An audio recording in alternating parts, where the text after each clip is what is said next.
roots of Orthodox spirituality. Lord, have mercy. Lord, have mercy. A wondrous journey into Orthodoxy. Lord, have mercy. Prepared and presented by Angeliki Antonakou, Lekea.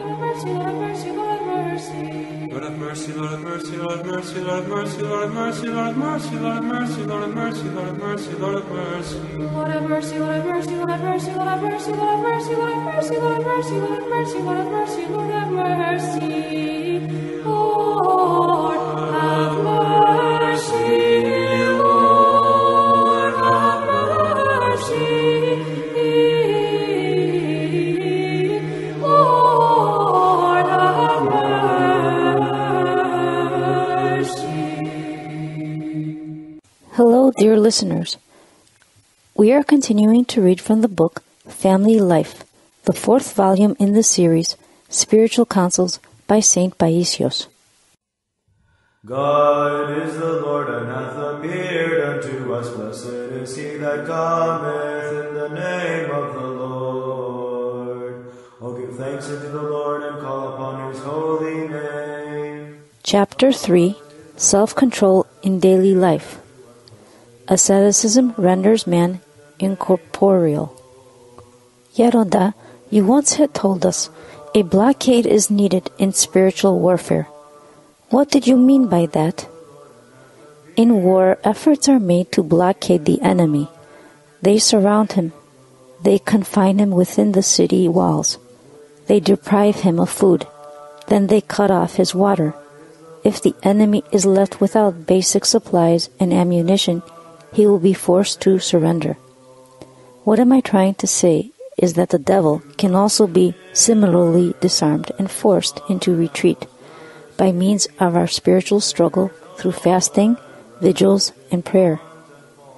As the hymn writer has expressed it, by fasting and by vigil and by prayer, receiving gifts of grace from heaven. An excerpt from the Apolitikion hymn for certain ascetic saints, citizen of the desert and angel embodied. Man becomes incorporeal through ascetic discipline. Obviously, one aspiring to a higher spiritual goal must abstain. If one practices abstinence in order to lose weight, he is only caring for the well-being of his body. Then, this abstinence is nothing more than yoga. Unfortunately, the subject of asceticism has been cast aside even by people of the Church. They say, I need to eat my food to enjoy this and that, for God created all things for us. Do you know what an archimandrite once told me at a dinner to which he had been invited? He noticed that I couldn't force myself to eat any more than what I usually ate, and said, If any man defile the temple of God, him shall God destroy. 1 Corinthians chapter 3, verse 17. Perhaps you have it backwards, I asked him. Is this referring to asceticism or debauchery? The passage clearly refers to those who abuse and destroy the temple of God with debauchery or with intemperance. It doesn't refer to those who practice asceticism out of love for God. You see, he then proceeded to comfort his own thoughts by saying, we need to eat so as not to destroy the temple of God. Another person, after visiting a monastery, told me, I went to a monastery where the monks were sick from the excessive fasting rules they kept. Their vats of oil had not been touched. This is what happens, Father, with too much fasting and too many vigils. What can you say? Such people don't want to deprive themselves at all. They eat their food, their fruit, their sweets, and then, so as to justify themselves, reproach those who practice ascetic discipline. They haven't experienced the spiritual joy of asceticism. Another will tell you, I need to drink these many glasses of milk.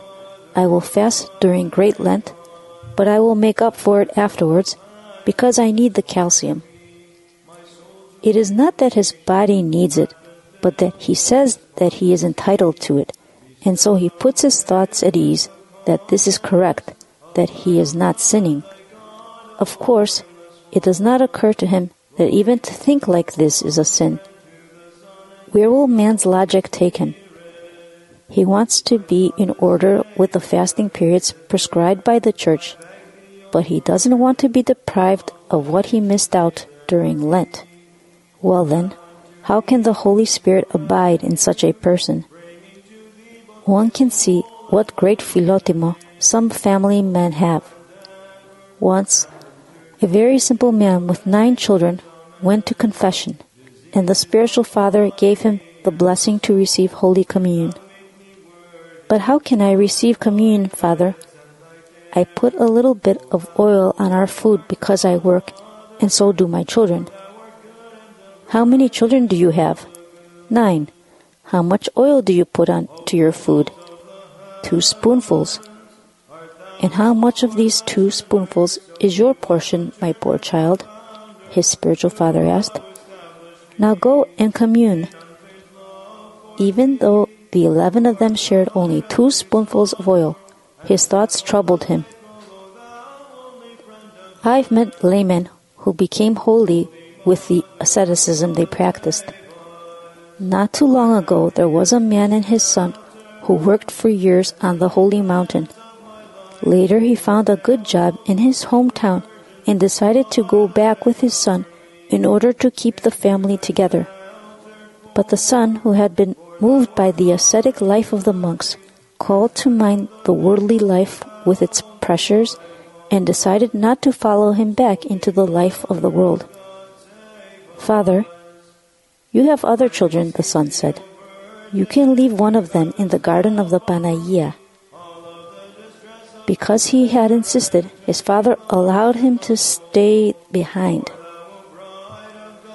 This young man was illiterate, but he was very sensitive, and he had much philotimo and simplicity.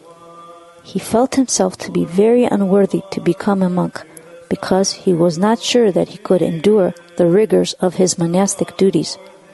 So he found a small calivi, which had been used in the past for keeping animals.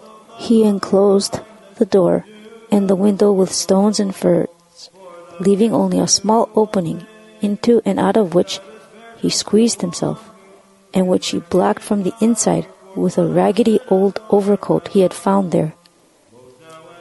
He did not even light a fire. The birds' nests were better than his nest, and the lean-tos for the animals were nicer than his. But his soul had a joy unknown to those who live in wealthy palaces, for he was struggling for Christ, and Christ was with him, not only in his calivi, but also in his spiritual home, his body, his heart. This is why, internally, he was living in paradise. From his nest, he would venture out occasionally to visit some of the Lekea, where the fathers were doing work in the gardens. He would help, and they would give him a little bit of dry rusk and a few olives. But if they wouldn't let him work, he would refuse these blessings. He felt that he should repay them for the blessings with double the work. Of course, only God knew his spiritual life, for he lived in obscurity, simply and quietly. However, one is able to learn a great deal from one incident which became known. Once he passed by one of the monasteries and asked when Great Lent began, even though for him the whole year was basically Great Lent. Afterwards, he went and shut himself up in his nest. About 3 months passed without him realizing it. Then one day he came out and went to a monastery to ask when Pascha was. He went in for the church service, attended the Divine Liturgy, received Holy Communion, and accompanied the fathers to the refectory. He saw red eggs on the tables. It was the conclusion of the Paschal season. He was puzzled and asked a brother, "Has Pascha already come?" "Pascha? Tomorrow is the day of the Ascension," the brother responded. In other words, he had fasted all of Great Lent plus another 40 days to the day of the Ascension. In this same way, he struggled until the hour of his death. A hunter found him 2 months after he had died and informed the police and a doctor. The doctor told me not only did he not have an odor, but on the contrary, his remains exuded a heavenly fragrance. The fasting of children. Yaroda, should children of 5 or 6 years of age fast prior to receiving Holy Communion? At least the night before, they may have something to eat that includes oil. But this is a matter for the spiritual father, and it is better if the mother asks the spiritual father, for it may be that the child has a health problem and has to drink some milk, for example. Yaroda, how long should children fast for? If the child is strong and healthy, he is able to fast. After all, there are so many fasting foods available nowadays. In the past, children kept the fast and they ran and played all day long, but they ate something in between. In Farasa, during Great Lent, everyone, young and old, observed the rule for the 9th hour. They did not eat or drink anything until the 9th hour, that is, 3 p.m. The parents gathered the children at the fortress. This was an ancient Byzantine fortress in Farasa, where guards assigned by the Byzantine state lived with their families. They served during that period as guardians of the frontiers. Gave them toys to play with, and at 3 in the afternoon, when the bell rang for the pre-sanctified liturgy, they would go to receive Holy Communion. St. Arsenios would say, "Children, don't think about food when they're playing all day long. Now that they even have Christ to help them, won't they be better able to endure?" Even the adults, if they are not fasting, will be censured when they see children fasting. When I was young and working with my master carpenter for long stretches of time, and we had to eat at the home we worked at, I would go home to eat on Wednesdays and Fridays because the homeowners didn't fast. One Wednesday they offered me a treat of baklava. "Thank you," I said, "but I'm fasting today." And they responded, "My goodness, this young boy is fasting, and we, who are adults, are eating." Fasting with Philotimo. With fasting, man reveals his choices. Out of Philotimo, a person undertakes an ascetic discipline, and God helps. But if a person forces himself and laments, "Oh well, it's Friday, I have to fast," he will surely torment himself. If, however, he understands the meaning of fasting and does it out of love for Christ, he will rejoice in it and say to himself, "This is the day when Christ was crucified. They didn't even give him water to drink. They gave him vinegar." Matthew 27, verse 34, Mark 15, verse 36, Luke 23, verse 26, John 19, verse 29. I too will not drink water all day. If he does this, then he will experience a far more sublime inner joy than the person who drinks the best refreshments.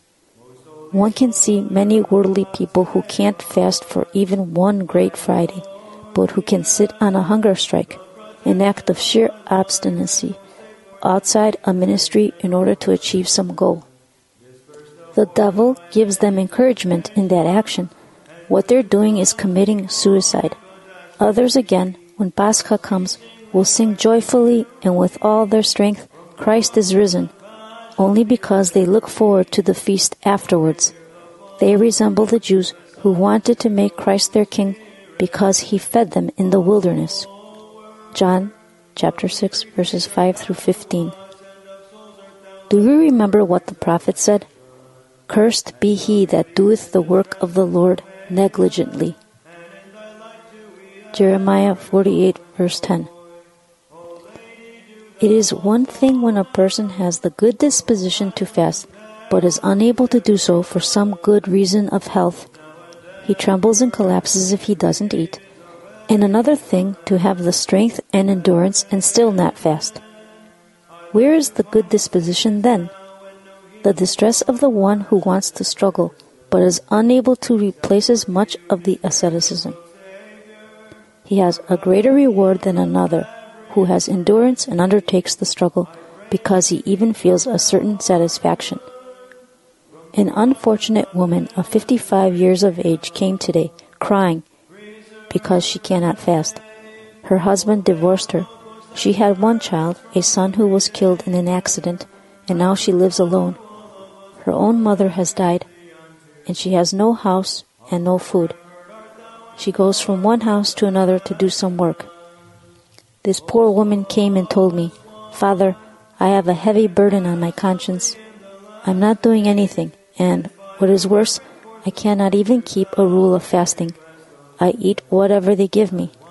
Sometimes on Wednesdays and Fridays they give me fasting food to eat, but very often they give me regular food, and I force myself to eat it, simply because I'm exhausted and I can't stand on my feet." So I told her, "Eat, since you have no endurance. One must be able to observe himself. If you notice that you cannot keep the rule of fasting, eat a little more. Saint Nilos says, 'Measure yourself.'" See Saint Nilos on the 8 spirits of evil. Yaronda, in the past, how could some women in the villages not eat anything from Clean Monday to the Saturday of Saint Theodore? With so many chores, their homes, their children, their fields, how could they endure? In their way of thinking, they would reason, "Normally, we should not eat until Holy and Great Saturday. This means that for them, the Saturday of Saint Theodore is close enough." Or they could have said, "Christ fasted for 40 days. Matthew 4, verse 2, Luke 4, verse 2. So the least I can do is to fast for 1 week. Also keep in mind that these people had great simplicity and were able to endure. When people have simplicity and humility, they are receptive to the grace of God. They fast humbly and are nourished divinely. It is then that a person receives divine power and great endurance in keeping the great fasts. In Australia, a young man who was about 27 years old was able to keep a total fast for 28 days. His spiritual father had asked him to tell me about this. This man was very devout and had a resolute ascetic spirit. He went to confession, attended church worship, and studied patristic books, especially the New Testament. One day when he was reading that Christ fasted for 40 days, he became very emotional and thought to himself, "If the Lord, who was God and is a sinless man, fasted for 40 days, what am I, who am very sinful, to do?" This is why he asked for a blessing from his spiritual father to fast, but did not think to inform him of his intention not to eat anything for 40 days. He started his fast from Clean Monday and continued to the Sunday of the Veneration of the Cross without eating or even drinking any water, while he continued to work hard in the factory where he had to lift and stack heavy boxes. When he reached the 28th day, he felt a little dizzy at work and sat down for a little while. Then he drank some tea and ate a dry piece of bread, thinking that if he fell down and was transferred to the hospital, they would determine that this was a result of his fasting and would say, "Look at the Christians, they are dying from fasting." Yaroda, after so many days without food, he told me, I felt an aversion to food, but I forced myself to eat something so that I could continue to work. He was troubled by thoughts that he was not able to complete the total fast of 40 days, and told his spiritual father. He, of course, with discernment, reassured him that the days he had fasted were adequate, and not to have any negative thoughts about it. After that, he sent him to me to help him get rid of every negative thought that tormented him. To be sure that his motives were pure, I asked him, "Did you take an oath to fast for 40 days? "No," he answered. "When you received the blessing from your spiritual father to fast for 40 days, didn't you think at that time to tell him your thought that you are in fact wanted not to eat anything at all for 40 days? Or did you hide your supposed good thought in order to fast according to your will for 40 days? "No, Father," he told me. Then I told him, "Naturally, I knew this, but I simply asked so you could see for yourself that you will have a heavenly reward for the days you fasted, which are indeed considerable, and that there is no need to worry for not having been able to fast the full 40 days. But the next time you must also tell your spiritual father your good thoughts and what other good is hidden in your heart, and then your spiritual father will be able to judge if you should undertake a particular ascetic struggle." Because he had so much humility, thanks to the humble thoughts he cultivated, and had held the fast out of the great philotimo he had for Christ, it was expected that Christ would help him with his divine grace. If someone else tries to keep such a fast and says egotistically, "If he can do it, I can do it too," then 2 or 3 days into his fast he will most certainly collapse. His mind will go blank because divine grace will abandon him, and he will be sorry even for the effort he had made. He may even raise the question, "And what good came out of all of this?" Through fasting, man can become a lamb. If he becomes a beast, it means that the ascetic struggle he is undertaking is either beyond his capabilities or is done with egoism, and therefore does not have divine assistance. Even the wild beasts can sometimes be tamed and humbled by fasting. You see, when they are hungry, they approach humans. Instinctively, they become aware that they can die from hunger, whereas if they approach humans to find food, nothing will happen to them. I have seen a wolf be like a lamb only because it was hungry. He had come down to our yard one winter with heavy snow. We had gone outside with my brother to feed the animals, and I was holding the lantern. My brother picked up the long oven stick and hit him, but the wolf didn't react at all. If someone doesn't get to the point of doing something, whatever it is that he chooses to do, out of love for God and his fellow human beings, he is merely wasting his time and effort. If he is fasting and has the prideful thought that he is doing something great, his fasting is wasted. He is like a vessel with holes that cannot hold anything. Put some water into a vessel with holes. The water gradually drips away. The pleasure of a light stomach.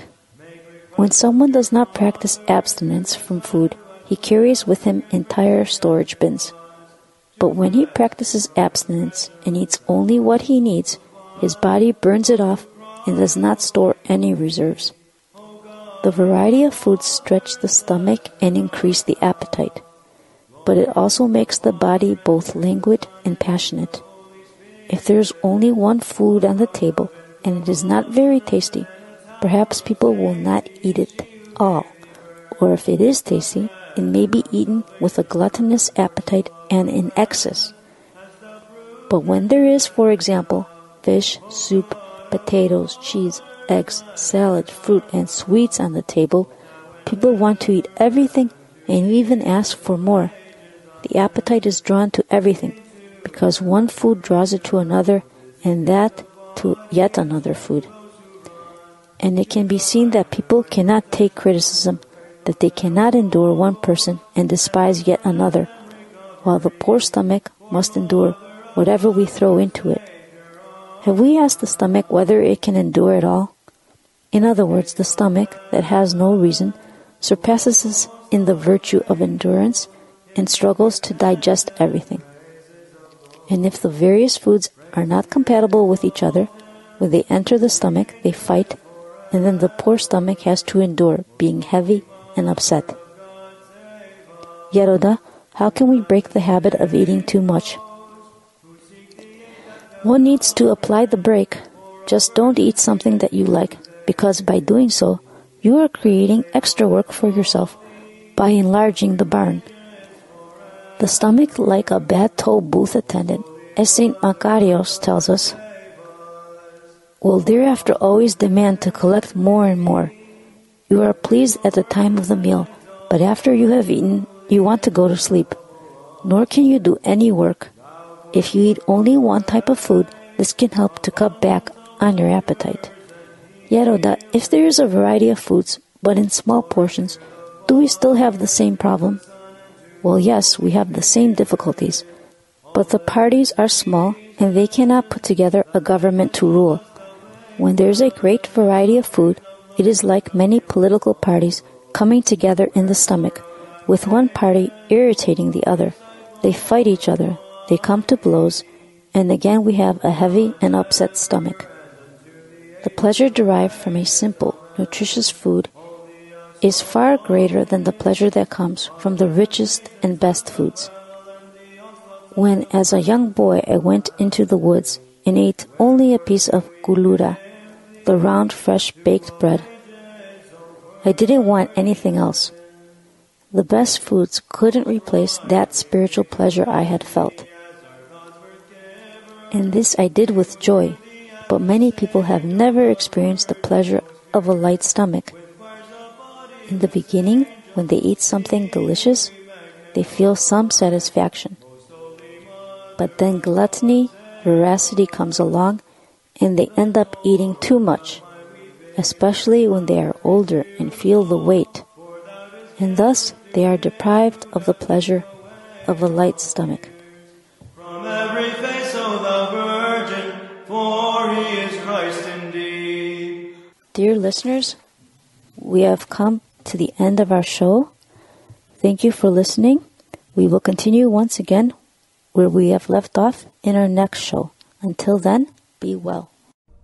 Lord, have mercy. Lord, have mercy. Lord, have Readings of Orthodox Spirituality. Lord, have mercy. Lord, have mercy. A wondrous journey into Orthodoxy. Lord, have mercy. Prepared and presented by Angeliki Antonakou, Lekea.